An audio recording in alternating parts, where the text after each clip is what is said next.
나는 전능하신 아버지 하나님, 천지의 창조주를 믿습니다. 나는 그의 유일하신 아들, 우리 주 예수 그리스도를 믿습니다. 그는 성령으로 잉태되어 동정녀 마리아에게서 나시고 본디오 빌라도에게 고난을 받아 십자가에 못 박혀 죽으시고 장사된 지 사흘 만에 죽은 자 가운데서 다시 살아나셨으며 하늘에 오르시어 전능하신 아버지 하나님 우편에 앉아 계시다가 거기로부터 살아있는 자와 죽은 자를 심판하러 오십니다. 나는 성령을 믿으며 거룩한 공교회와 성도의 교제와 죄를 용서받는 것과 몸의 부활과 영생을 믿습니다. 아멘.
오늘 하나님께서 우리에게 주신 말씀은 출애굽기 12장 43절에서 51절입니다.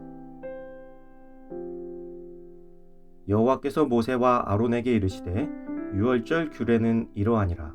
이방 사람은 먹지 못할 것이나 각 사람이 돈으로 산 종은 할례를 받은 후에 먹을 것이며 거류인과 타국 품꾼은 먹지 못하리라.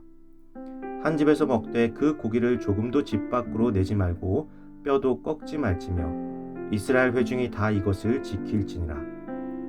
너희와 함께 거류하는 타국인이 여호와의 유월절을 지키고자 하거든 그 모든 남자는 할례를 받은 후에야 가까이하여 지킬지니 곧 그는 본토인과 같이 될 것이나 할례 받지 못한 자는 먹지 못할 것이니라. 본토인에게나 너희 중에 거류하는 이방인에게 이 법이 동일하니라 하셨으므로 온 이스라엘 자손이 이와 같이 행하되 여호와께서 모세와 아론에게 명령하신 대로 행하였으며 바로 그날에 여호와께서 이스라엘 자손을 그 무리대로 애굽 땅에서 인도하여 내셨더라. 아멘.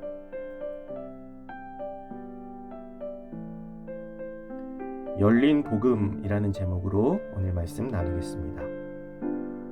이스라엘이 드디어 출애굽을 하였습니다. 그런데 출애굽할 당시 히브리 민족, 즉 이스라엘 민족들만 그곳을 떠나온 것은 아니었습니다. 수많은 민족들이 함께하였다고 성경은 말합니다. 이들이 어떤 민족이었는지 또 어떻게 함께하게 되었는지는 나와 있지 않지만 몇 가지 추측은 해볼 수 있습니다. 이스라엘 민족들과 함께 노예 생활을 하던 이들이거나 재앙 속에서 여호와 하나님의 능력을 목격하고 이스라엘과 함께한 애굽인들도 있었을 것입니다. 이들은 좋던 싫던 이스라엘 민족들에게 이방 문화를 전하는 부정적인 역할을 하기도 하였습니다. 또 한편으로는 이스라엘을 돕는 긍정적인 역할도 하였습니다. 그래서 하나님께서는 이들과 관계된 법규를 제시하여 이스라엘 백성 전체의 경건하고 건강한 분위기를 이끌고자 하셨습니다. 우리는 유대인들을 폐쇄적인 민족으로 알고 있습니다. 이방인들에게 배타적인 모습과 선민 사상으로 인해서 그렇게 인식되어져 있죠. 실제로 이스라엘 백성들은 이방인들과의 교류를 죄악시하였고 이방인들을 개, 돼지처럼 경멸하기도 하였습니다. 그러나 사실 이러한 배타적인 모습은 하나님의 뜻은 아닙니다. 오히려 하나님의 뜻과는 반대되는 모습이죠. 하나님은 출애굽 당시 모세를 따라 나선 이방 민족들을 모두 함께 구원하셨습니다. 더욱이 히브리인이 아닐지라도 종교적 특권을 함께 누리며 제사와 제사 음식에 참여할 수 있게 배려해 주셨습니다.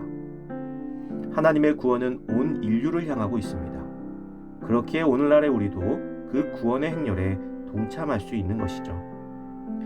출애굽 당시 이스라엘과 함께 출애굽한 이방 민족들에게 하나님께서는 법을 세워 함께 할 수 있게 해주셨습니다. 그 대표적인 법이 바로 할례입니다. 아무나 하나님의 은혜에 참여하고자 한다 하여 쉽게 받아주지는 않으셨습니다.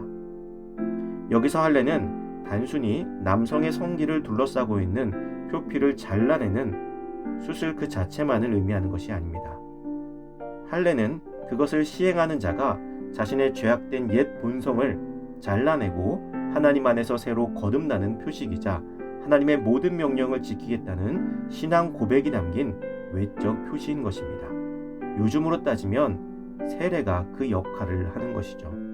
즉 할례란 단순히 혈통이나 출신 성분이 아니라 오직 믿음과 순종으로 구원을 얻는다는 복음의 진리를 예시해 준다고 할 수 있습니다. 우리가 구원을 얻고 하나님의 백성이 되는 것은 그 어떤 인간적인 조건이나 공로가 아니라 오직 믿음과 오직 순종으로서 가능할 뿐입니다. 많은 이들이 구약 속 하나님의 구원은 이스라엘이라는 민족에만 국한된 것으로 생각합니다. 그렇기에 모든 인류의 구원 계획은 예수 그리스도를 통한 복음이 세계로 뻗어나간 뒤, 즉 신약 시대 이후라고 생각하게 되는 것이죠. 그러나 하나님의 구원은 믿음의 고백과 순종 위에 누구에게나 열려 있었습니다. 그것은 구약의 시대에도 마찬가지입니다. 또한 우리의 공동체도 마찬가지입니다. 교회 공동체는 모든 사람들에게 열려 있는 곳이 되어야 합니다. 공동체라는 이름하에 우리 공동체와 어울리지 않는 자들을 외면하고 밀어내는 모습은 결코 하나님의 뜻에 맞는 모습은 아닐 것입니다. 우리는 쉽게 우리 교회에 어울릴 사람들을 선택합니다. 그리고 선택적으로 복음을 전하게 됩니다. 이는 온 인류를 향하신 하나님의 뜻을 감히 우리가 판단하고 막는 어리석은 일이 될 수도 있음을 오늘 말씀을 통해서 보게 됩니다. 사랑하는 성도 여러분, 이 세상에서 하나님께 구원받지 못할 사람은 아무도 없습니다. 그 어떤 사람일지라도 예수 그리스도를 구주로 고백하고 그의 가르침을 따라 삶으로 믿음을 고백하는 자들에게 구원이 임함을 기억하고 하나님의 뜻을 따라 열린 마음으로 복음을 들고 나아가는 우리의 삶이 되기를 간절히 소망합니다.